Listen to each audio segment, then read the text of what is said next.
নমস্কার, আমি মিঠু। আমার এই রকমারি চ্যানেলে আজ আবার একটি নতুন ভিডিওতে আমার সকল শ্রোতা দর্শক বন্ধুদের জানাই স্বাগত। আশা করছি সকলেই খুব ভালো আছেন আর সুস্থও আছেন। তাহলে চলুন বন্ধুরা, আজকের ভিডিওটি শুনে নেওয়া যাক। মেয়াদহীন খাবার আর মনুষ্যত্বহীন মানুষ দুটোই কিন্তু ক্ষতিকর। একটি আমাদের পেট নষ্ট করে আর অন্যটি আমাদের সমাজ নষ্ট করে দেয়। অপেক্ষা কেউ কারোর জন্যেই কিন্তু করে না। শেষ দিনে শ্মশানে এসেও প্রিয়জনেরা তাড়াহুড়ো করেন, আর কতক্ষণ লাগবে বডি পোড়াতে। টাকা থাকলে কাঠের পুতুলও কিন্তু কথা বলে, আর টাকা না থাকলে রক্ত মাংসের মানুষও কিন্তু মুখ ফিরিয়ে নেয়। হাতে একটা কাচের গ্লাস নাও, তারপর কাচের গ্লাসটি মাটিতে ছুঁড়ে ফেলে দাও। এরপর দেখো গ্লাসটি ভেঙেছে কিনা। যদি ভাঙে, এরপর তুমি গ্লাসটিকে সরি বলো। এবার গ্লাসটি কি আগের মতো অবস্থায় ফিরে গেছে? কখনোই না। ঠিক এমনই মানুষের মনে কষ্ট দিয়ে সরি বললেই সেই কষ্ট কিন্তু চলে যায় না। তাই কিছু করার আগে অন্তত একবার ভেবে নিও। মানুষ যখন নোংরা জামা কাপড় পরতে লজ্জা পায়, তখন মানুষের নোংরা চিন্তাভাবনা মনে আনতে কেন লজ্জা হয় না বলুন তো? তখন তো তাদের লজ্জা হওয়া উচিত, কিন্তু তখন তাদের কিন্তু লজ্জা হয় না। যারা বংশগত ধনী, তারা কখনো কিন্তু অহংকার দেখায় না। অহংকার তো তারাই দেখায় যারা হঠাৎ করে টাকার মুখ দেখে বড়লোক হয়। মাটি দিয়ে বানানো মানুষগুলো কাগজ দিয়ে বানানো টাকার কাছে কিন্তু বিক্রি হয়ে যায়। মধ্যবিত্ত হয়ে জন্মানোর চেয়ে গরিব হয়ে ভিখারি হয়ে জন্মানো অনেক ভালো, কারণ ভিখারিদের কিন্তু কোনো অভিনয় করতে হয় না। কিন্তু মধ্যবিত্তদের প্রতিনিয়ত সুখে থাকার কিন্তু এবং ভালো থাকার অভিনয় করতে হয়। স্বার্থপর মানুষেরা ঠিক জানে অন্যকে কখন ইউজ করতে হবে আর কখন ইগনোর করে তাদের ছুঁড়ে ফেলে দিতে হবে। রাগ মানুষের বুদ্ধি নষ্ট করে, হিংসা মানুষকে অমানুষ করে, আর মিথ্যুক ব্যক্তিকে কিন্তু সকলেই অবিশ্বাস করে। মনোবিজ্ঞানীরা বলেন, কেউ যদি তুচ্ছ বিষয়েও অনেক হাসেন, তবে সে ভিতর থেকে খুবই একা। আর যদি কেউ অতিরিক্ত ঘুমায়, তাহলে সে ভীষণভাবে অসুখী। যদি কেউ কম কথা বলে কিন্তু যেটুকু বলে খুব দ্রুত বলে, তাহলে সে কিছু কথা গোপন করছে। আর যদি কেউ অস্বাভাবিকভাবে খাবার খায়, তাহলে সে কোনো মানসিক চাপে আছে। আর যদি কেউ একটুতেই কেঁদে ফেলে, তার মানে সে নিরহ এবং কোমল হৃদয়ের মানুষ। যদি কেউ ছোটোখাটো বিষয়ে রেগে যায়, তার মানে তার ভালোবাসার দরকার আছে। নিজে ভালো তো জগৎ ভালো, এটা সম্পূর্ণ মিথ্যে কথা। আপনি যতই ভালো হবেন, মানুষ আপনাকে ততই ঠকিয়ে দিয়ে চলে যাবে এবং কষ্ট দেবে। যার মন যত সুন্দর, তার ভাগ্য কিন্তু ততটাই খারাপ হয়, কারণ মানুষ সুন্দর জিনিসের উপর সবার প্রথম কিন্তু আঘাত হানে। আনন্দ উল্লাস জীবনের জন্য কিন্তু আমাদের খুবই প্রয়োজন, কিন্তু এমন উল্লাস কখনো করা উচিত না যা নিজের আর অন্যদের জন্য বিশাল ক্ষতির কারণ হিসেবে দেখা যায়। আমরা মৃতদের আত্মার শান্তি নিয়ে যতটা ভাবি, জীবিত মানুষের জন্য কিন্তু ততটা ভাবি না। ভাবলে অনেকের কিন্তু এ জন্মেই শান্তি মিলত, পরজন্মের জন্য অপেক্ষা করতে হতো না। পৃথিবীতে সব কিছুরই মৃত্যু আছে, কিন্তু ভালো গুণের কোনো মৃত্যু নেই। একজন রাগী মানুষের সাথেও সুন্দরভাবে থাকা যায়, কিন্তু যে অপমান করে তার সাথে কখনো থাকা যায় না। যে নিজের ভুল হলে মাথা ঝুঁকিয়ে ক্ষমা চাইতে জানে, তার হৃদয়ে সত্যিকারের কিন্তু ভালোবাসা আছে এবং সে ভালোবাসতেও জানে।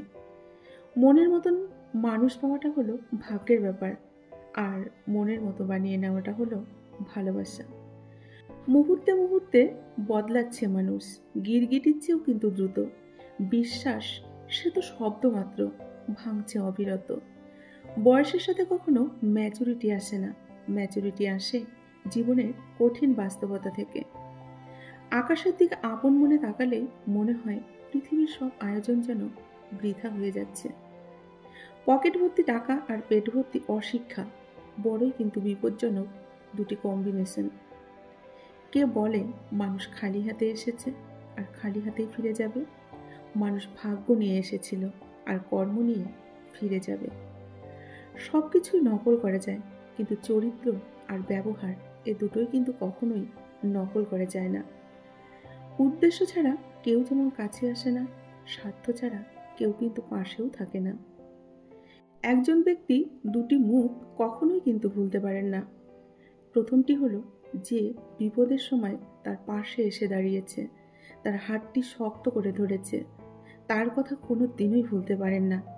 আর দ্বিতীয়জন হলো বিপদের সময় যে পাশে হাতটি ছেড়ে পালিয়ে গেছে, তার কথাও কোনোদিনও ভুলতে পারেন না। এটাই সত্যি, আর এটাই হচ্ছে বাস্তব। জীবনকে যদি তুমি ভালোবাসো, তাহলে সময়কে কেন অপচয় করছো? সময়কে কখনো অপচয় করো না, কেননা জীবনটা কিন্তু সময়ের সমষ্টি দ্বারা সৃষ্টি। চেহারার পরিবর্তে যদি চরিত্র আয়নায় প্রকাশ পেত, কয়জন মানুষ নিজেকে দেখার সাহস পেত বলুন তো? মানুষ সবচেয়ে বড় ভুল করে তখনই যখন সে কারো প্রতি অসম্ভবভাবে দুর্বল হয়ে পড়ে। মানুষ যদি মৃত ব্যক্তির আর্তনাদ দেখতে এবং শুনতে পেত, তাহলে মানুষ মৃত ব্যক্তির জন্য কখনো কিন্তু কান্না করতো না, কান্না করত নিজের জন্য। মানুষ কখনো কখনো মানুষকে ভয় পায় না, মানুষ ভয় পায় তাদের বিশ্বাসঘাতকতাকে। দিনকাল সত্যি যেন কেমন বদলে গেছে। খুব দরকার না পড়লে কেউ আজকাল কারো খোঁজ নিতেও আসে না, যতই সে কাছের মানুষ হোক না কেন। মানুষ কখনো কিন্তু পাল্টায় না, শুধু স্বার্থ হাসিল হলে ভেতরের সত্যটা মানুষের প্রকাশ পেয়ে যায়। ফুটবল খেলায় খেলোয়াড় এবং রেফারি দুজনেই কিন্তু সমান দৌড়য়, কিন্তু পুরস্কার শুধু খেলোয়াড়ই পায়, রেফারি কিন্তু নয়। কারণ খেলোয়াড় দৌড়য় গোল করার জন্য, আর রেফারি দৌড়য় ভুল ধরার জন্য। তাই জীবনের সম্মান পাওয়ার জন্য এবং প্রতিষ্ঠিত হওয়ার জন্য অন্যের ভুল ত্রুটি না খুঁজে একটা গোল তৈরি করে সেই লক্ষ্যের দিকে দৌড়তে থাকো, অবশ্যই তোমার সফলতা আসবে। অপমানগুলো রাখো তুলে, জবাব দিও না এখন। ভাগ্য তোমার বদলাবে যেদিন, গর্জে ওঠো তখন। মানুষ কিন্তু প্রশ্রয় দিলে মাথায় ওঠে, সমাদর করলে খোসামত ভাবে, সদ উপদেশ দিলে ঘুরে বসে, উপকার করলে সেটা অস্বীকার করে, আর বিশ্বাস করলে ক্ষতি করে। সুখের কথায় হিংসে করে, দুঃখের কথায় সুযোগ খোঁজে, ভালোবাসলে আঘাত করে, আর স্বার্থপর হলে মানুষ কেটে পড়ে। যোগ্য ব্যক্তিরা কিন্তু কখনো অন্যের সমালোচনা করে না। অন্যের সমালোচনা কারা করে জানেন? যারা অযোগ্য ব্যক্তি, মূর্খ, তারাই কিন্তু অন্যের সমালোচনা করে। ভালোরা কোনোদিনও অন্যের সমালোচনা করে না। তাহলে বন্ধুরা, আজকের ভিডিওটা আমি এই পর্যন্তই রাখছি। যদি ভিডিওটি ভালো লাগে অবশ্যই লাইক করে কমেন্ট করতে কিন্তু ভুলবেন না। আর এতক্ষণ ধরে যে সমস্ত বন্ধুরা তাদের মূল্যবান সময়টুকু নষ্ট করে আমার ভিডিওটি শুনলেন, তাদেরকে অসংখ্য অসংখ্য ধন্যবাদ এবং আমার অন্তরের অন্তঃস্থল থেকে অনেক অনেক ভালোবাসা জানিয়ে আজকের ভিডিওটি আমি এখানেই শেষ করছি। সকলে খুব ভালো থাকবেন এবং সুস্থ থাকবেন। দেখা হবে নেক্সট ভিডিওতে। টাটা।